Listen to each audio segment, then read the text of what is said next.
Hi there, welcome to the video and welcome back to return viewers. You're watching the Cross History Review of Books and I'm Kerry. Today the second of a couple of brief reviews I'm doing just to get something uploaded on the site. It's May the 30th. I should be doing a May book haul, but I'm obviously not. You'll just have to put up with these reviews instead. I'm sorry. Anyway, the review this time is this book, Chasing Aliens by Daniel Lavelle. I am a long-time follower of the study of UFOs, but I am very disillusioned about the way that has gone. The kind of popular ufology which you see in the media and online and so on is really distasteful to me. I do this rant every time I review a book about them. I'm not sure why I keep reading these books, but hoping for something a little different, hoping for something more insightful. Maybe I got it with this one. So I haven't read anything else by Daniel Lavelle as far as I know. He seems to be an award-winning journalist for writing for UK magazines and newspapers. Won several awards for his reporting on social issues. So a little unusual that he went to this topic. So books like this kind of turn up on the tail end of each peak in the hype cycle of ufology, the popular UFO interest. Used to peak about every 10 years or so, but since the advent of the internet, it seems to be smaller, more constant peaks that the interest, and the current hype cycle really started in 2017 when the big serious paper, the New York Times, published an article which led with stills from a video from a US combat jet, which purportedly showed them chasing some type of UFO. The several videos came out at the same time. This kind of ignited a massive media storm or whatever which kind of continues to this day, although I think it has started to die down a little bit. So the kind of bubbling under of conspiracy theories and all sorts of nutso stuff that was online kind of got boosted by this, and as a result we have people like Daniel Lavelle being interested to kind of check out what is going on, what is the subject. So Lavelle is kind of like a mild-mannered, self-effacing UK reporter, kind of in the mould maybe like Louis Theroux or New Zealand's own David Farrier or the writer John Ronson, that type of thing. He doesn't take himself too seriously, and he has a inherent curiosity. He wants to know why and how and what. So he basically takes on himself to have a look at in the following years from the 2017 hype cycle beginning. He kind of takes it on himself to see what's about all this UFO thing about. So we kind of have an introduction where we look at the 2017 reporting and all the fallout from that. Mentions Tom DeLonge, the Blink-182 frontman who's gone deep into the rabbit hole of UFO stuff, and then we look at the videos and that entire encompassed and so on, and then he goes and talks to Nick Pope, who I think recently died as far as I know, and Nick Pope was kind of like a go-to guy for all the media, newspapers, podcasts, videos, documentaries, what have you, and he his claim to fame that he was a kind of low-level administrator in the UK Ministry of Defence, and as part of his role he saw UFO files on his desk as they came in. For some reason for the last 25 years or so he's made kind of like a second career out of framing himself as the real-life Fox Mulder of the X-Files fame, how he was the man in the ministry who saw all the secrets, that type of thing. I was kind of disheartened whenever he pops up in a UFO book or documentary, because he seems to have no limit. He seemed to have no limit to the flim-flam that he'd support, as if he got publicity still, as I was trying to say. So he has now recently passed away. So. That's one voice which we won't be hearing from again. So Nick Pope expounds his usual stuff, there are big secrets, blah, blah, blah, blah, blah. And then when you look at the Rendlesham encounter or incident or something, it's another one of these hoary old stories which has been endlessly elaborated over. So basically, a couple of US airmen base in the UK, American base in the UK, saw something unusual in the forest one night near, I think it was near Christmas in 1980 or something like that. There may be a core of a real experience there, but every single person involved has kind of put out books and stories and elaborated on it and has their point of it. So the fact that we're now talking about binary codes sent from the future to warn mankind about something, one of the people involved says this, another person involved says that. Some of them, the things they agree on. Something happened there, but once the flim-flam artists got involved, the noise had become too great. I'm not sure why it's constantly referred to. It's kind of constantly regurgitated in the media by these UFO proponents. I'm not sure why they're trying to pass it off as equivalent to what the supposed UK UFO crash at Roswell's supposed thing. It's like the UK equivalent or something, but they're still pushing it hard.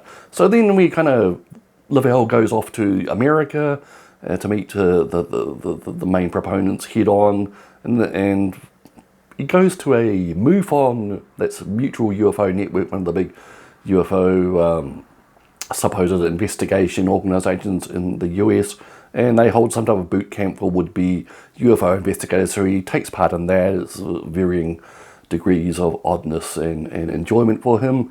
And then he talks to some guys who filmed a hoax UFO report and got the media went all in on it, and all the usual people involved in ufology tried to present it something amazing, and then they came forward and said basically it was a couple of road flares in the air under balloons or something, so everyone looked stupid. And then we look at the big players in the current ufology conspiracy scene, like Louis Elizondo, Mr. Grouch, George Knapp, so on. They're pushing the hype for whatever reason. Then he detours into seeing people, they call themselves the starseeds, and they reckon they are aliens reincarnated on Earth or something, and there's all sorts of new age woo-woo going on. It's kind of tiresome, and as part of that he talks to the famous shaman from the January 6th riots, or whatever you want to call it. So he's kind of out there with the conspiracy and starseed stuff, and it's all kind of a melange of this wacky stuff that these people are telling him. And then we get to a section which is rather aptly entitled in the book, Trust Me Bro.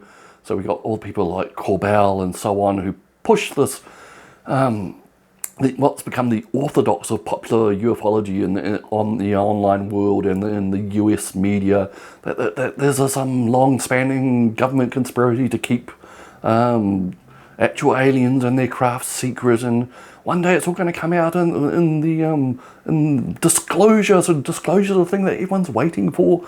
And it's Lavelle rightly points out this has become basically a religion, or a religion equivalent with all the markers of a religion, people that you're officially supposed to hate, the promise of a great rapture, aka disclosure, and so on. And we go down all the roads, all the same old things like Bob Lazar and so on, and basically the equivalent to religion or whatever becomes very clear.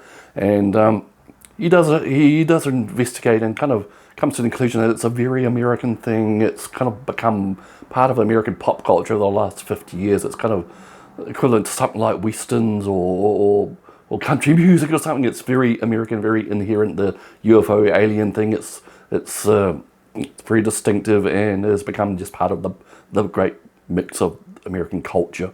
And then we talked to various people about how these people who got themselves involved with the US government, studying various odd phenomena, basically occult or esoteric stuff and UFOs and what have you, got themselves funded. Then they lobbied for all this money and funding.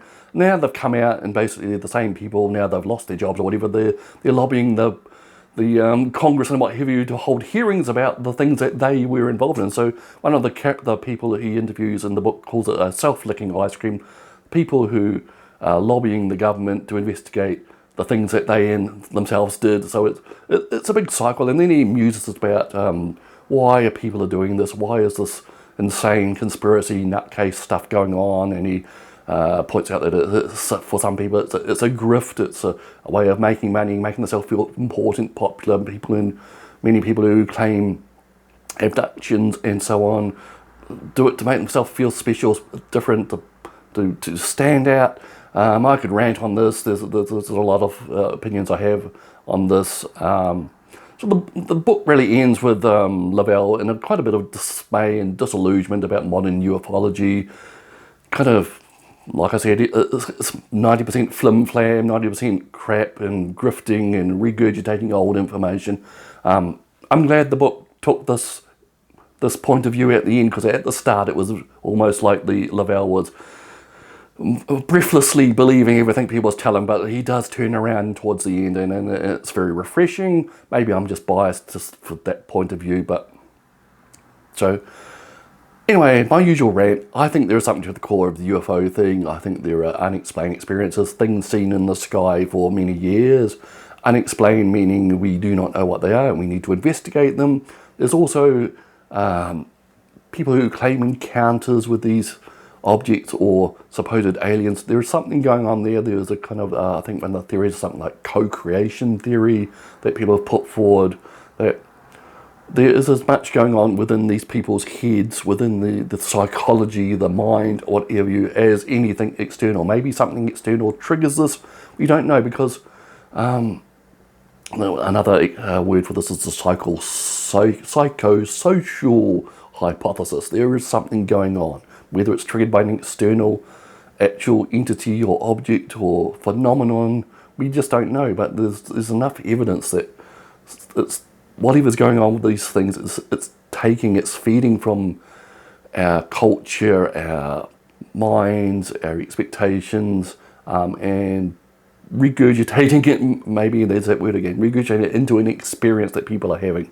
And there's something about the nature of our mind, something about the nature of how we perceive reality, information, all that type of thing. There's a lot there to be studied if we can get through the noise, and the noise is what this book is really about. It is the popular ufology, the ufology that's portrayed in the media, the ufology that has basically taken over the online culture, is a kind of a popular culture version of any type of real study. These people I'm not sure they want to find an answer to these mysteries. They are happy saying, oh, it's all so mysterious, and then promoting a kind of horrible right-wing almost conspiracy theory reality about aliens and government experiments and all that type of thing. It kind of suits their mood to push this stuff, and that's disappointing. And I've kind of mainly dropped out of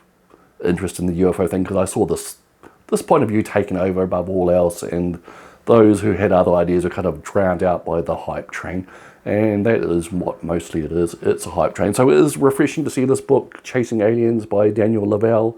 It is an interesting read. You'll groan and moan at some of the people involved.